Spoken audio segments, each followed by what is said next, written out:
বা দেশবাসী খুব উদ্বেলিত হয়, উচ্ছ্বাসিত হয় যে বিভিন্ন রাজনৈতিক দলের প্রধানরা, শীর্ষ নেতৃবৃন্দ, সরকার প্রধান এবং উপদেষ্টাদের সাথে মিটিং এ বসছে।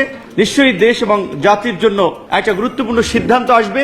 কিন্তু এই মিটিংগুলোতে যেটা মান্না ভাই বলেছে বা আপনারা ওই মাঝে মাঝে টেলিভিশনের বক্তব্য দেখেছেন, 2-3 মিনিট 2.5 মিনিটের বক্তব্যে কারো কারো থেকে স্তুতি বন্দনা এবং কার্যকর কোনো আলাপ আলোচনা বলতে গেলে আমাদের দৃষ্টিতেও গত এই 5টা মিটিং এর কোনো মিটিং এ ওইভাবে হয়েছে বলে এবং মিটিং এর আলোচনার আলোকে কোন সিদ্ধান্ত এসেছে বলে আমাদের জানা নাই। বিশেষ করে বলতে গেলে গত 6 মাসের রাজনৈতিক কনসার্নটা একটা গুরুত্বপূর্ণ জায়গায় ঘুরপাক খাচ্ছে। সমস্ত আলোচনায় দেখবেন এই বিষয়টা কিন্তু আছে যে নির্বাচনের বিষয়ে কেন রাজনৈতিক দলগুলো নির্বাচনের বিষয়ে উদ্বেগ প্রকাশ করছে, কেন ডিসেম্বরের মধ্যে নির্বাচন দাবি করছে, এর পেছনে নিশ্চয়ই কারণ আছে। প্রধান উপদেষ্টাও কিন্তু বলেছেন যে ডিসেম্বর থেকে জুন এর মধ্যেই তিনি নির্বাচন দিতে চান। যদিও তার ভাষণে প্রথমে ছিল ডিসেম্বর, পরবর্তীতে আবার সেটা তার অফিসিয়াল যে ফেসবুক পেজ সেখানে আসলে যারা এটা অপারেট করেন তারা এডিট করে ডিসেম্বরের থেকে জুন আবার লাগিয়েছেন। প্রথমে তার আমরা যে বক্তব্য এবং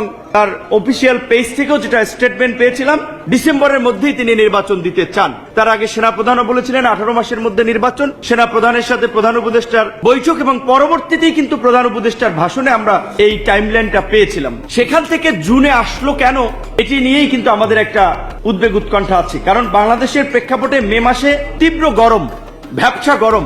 এই যে এখানে সিনিয়র নেতৃবৃন্দ আছে, নির্বাচন করলে ক্যাম্পেইন প্রচারণা অনেক অজ্ঞান হয়ে যাবে। তাহলে এই সময়টা তো পারফেক্ট সময় না। জুনের কথা, জুনে কালবৈশাখী সহ ঝড় শুরু হয়ে যায়, তাহলে জুনেও নির্বাচন সম্ভব না। তার মধ্যে আবার রোজা চলে আসবে, ঈদ চলে আসবে, সুতরাং এই সময়টাও তো নির্বাচন সম্ভব না। তাহলে প্রধান উপদেষ্টার ঘোষিত রোডম্যাপে যদি নির্বাচন করতে হয় তাহলে কিন্তু সেটা বিফোর ফেব্রুয়ারির ফার্স্ট উইক, ফেব্রুয়ারির প্রথম সপ্তাহের পূর্বেই। তাহলে রাজনৈতিক দলগুলো ডিসেম্বরের নির্বাচনের দাবি করছে বা দাবি জানাচ্ছে। ধরেন যদি প্লাস মাইনাস 1 মাসও যায়, প্রধান উপদেষ্টার ঘোষিত সময় কিন্তু ফেব্রুয়ারির ফার্স্ট উইকে যাওয়ার কোনো অবকাশ নাই। কিন্তু 6 মাসে আমরা ওই ডিসেম্বর থেকে জুন এর বাইরে যাবেন না, এই কথার বাইরে কিন্তু নতুন কোনো কথা শুনি নাই। এখন আমাদের আন্দোলনকারী ছাত্র, যুবক, তরুণদের মধ্যে কিংবা অরাজনৈতিক বিশেষ করে যারা এই আন্দোলনে দেখেছেন রাজপথে নেমে এসেছে, গত কিছুদিন আগে লিডোর একটি গবেষণা বলছে যে এই আন্দোলনে প্রায় 1.5 শতাধিকের উপরে পথ শিশু মারা গিয়েছেন। তো পথ শিশুরা তো কোনো রাজনৈতিক দলের কর্মী হিসেবে আন্দোলনে আসেন নাই। কিংবা আমরা যে যাত্রাবাড়ি, মিরপুর, উত্তরা, যে সমস্ত জায়গাগুলো আন্দোলনের হটস্পট ছিল সেইখানে যে প্রতিরোধ গড়ে তুলেছে, এখানে সাধারণ মানুষই স্বতঃস্ফূর্তভাবে নেমে এসেছে। তো তাদের একটা কনসার্ন হচ্ছে যে যেই ফ্যাসিস্ট শক্তির বিরুদ্ধে তারা লড়াই করেছে জীবন বাজি রেখে, সেই পরাজিত শক্তি যেন বাংলাদেশের রাজনীতিতে পুনর্বাসিত না হয়, সেজন্য একটা রাজনৈতিক কমিটমেন্ট চায়। সরকার ইতিমধ্যেই তাদের কার্যক্রম নিষিদ্ধ করেছে, হয়তো বিচার সম্পন্ন হলে বিচারিক প্রক্রিয়ায় এই বিষয়টা চিরতরে জার্মানির নাৎসি কিংবা ইটালির মুসোলিনির পার্টির মতো নিষিদ্ধ হবে বলেই আমরা আশা করি। তাহলে ফ্যাসিবাদের একটা রাজনৈতিক বিষয় সিদ্ধান্ত পাওয়া গেল। গণহত্যা সহ মানবতা বিরোধী অপরাধী যারা গত শুধু জুন জুলাই না, গত 16 বছরে যারা এই একদলীয় শাসন প্রতিষ্ঠা করার জন্য যারা জনগণের ভোটাধিকার হরণ করে দেশের ভিন্ন মতের নাগরিকদের উপর একটা চরম নির্যাতন, নিপীড়ন চালিয়ে এই ফ্যাসিবাদ কায়েম করেছে, তার সাথে যারা জড়িত অবশ্যই তাদেরকে বিচারে আওতায় আসতে হবে। আমরা বারবার বলছি যে গত 9 মাসে আপনি দেখবেন যে আওয়ামী লীগের কিংবা তার সহযোগী, এই ফ্যাসিবাদের সহযোগী যারা ছিল তাদের 900 জনকে, উল্লেখযোগ্য 900 জনকে কি গ্রেপ্তার করা হয়েছে, বরং একে একে সবাইকে নিরাপদে দেশ ত্যাগে টাকাকে ডলারে কনভার্ট করে, বিদেশি মুদ্রায় কনভার্ট করে বাইরে নিয়ে যাওয়ার সুযোগ দেওয়া হয়েছে।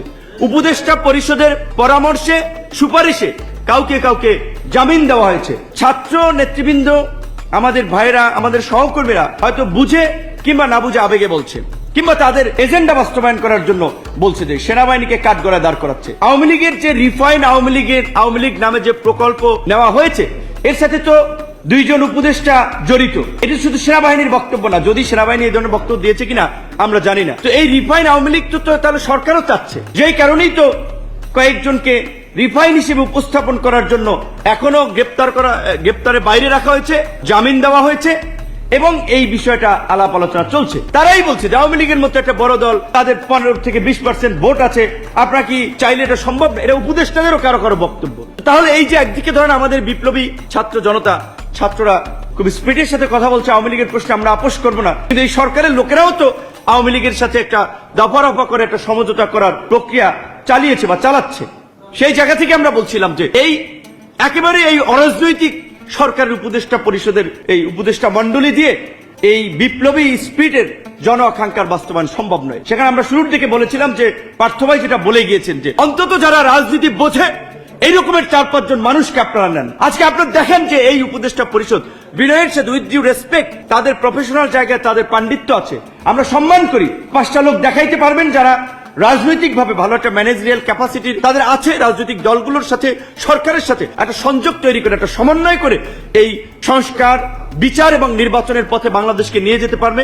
বরঞ্চ সরকারের কিচেন ক্যাবিনেট হিসেবে পরিচিত কিছু উপদেষ্টারা ক্ষমতাকে কুক্ষিগত করার জন্যই ষড়যন্ত্র করছেন, নাটক সাজাচ্ছেন যে প্রধান উপদেষ্টা পদত্যাগ করবেন, যেটা পার্থ ভাই বলেছেন। অবশ্যই প্রধান উপদেষ্টা যদি পদত্যাগ করেন, সর্বোচ্চ সিনিয়র নেতৃবৃন্দ তাদেরকে ডেকে তার এই অস্বস্তির কথা বা জানাতে পারেন, রাজনৈতিক দলের শীর্ষ নেতাদেরকে ডেকে জানাতে পারেন।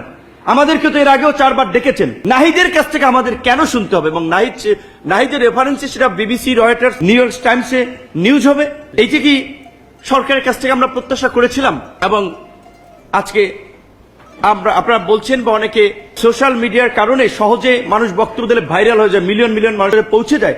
আর কিছু মানুষ কিছু ধর্মীয় সেন্টিমেন্ট মানে মশলার মতো মাখিয়ে চটকদার গরম গরম কথা বলে মানুষকে নানানভাবে বিভ্রান্ত করছে।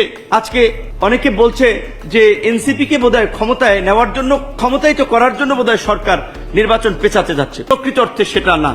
আমাদের ধারণা, আমাদের যতটুকু উপলব্ধি, ইতিমধ্যেই সেই বিষয়গুলো আলোচনায় আসছে যে বাংলাদেশের মতো একটা ঘনবসতিপূর্ণ দেশ, এত সংকটের মধ্যে দিয়ে আমরা যাচ্ছি, সেখানে বাংলাদেশের ভূখণ্ড ব্যবহার করে মিয়ানমারকে করিডোর দেওয়ার যে প্রকল্প, এটি একটি বিদেশি চক্রান্ত, এটি একটি বিদেশি প্রজেক্ট।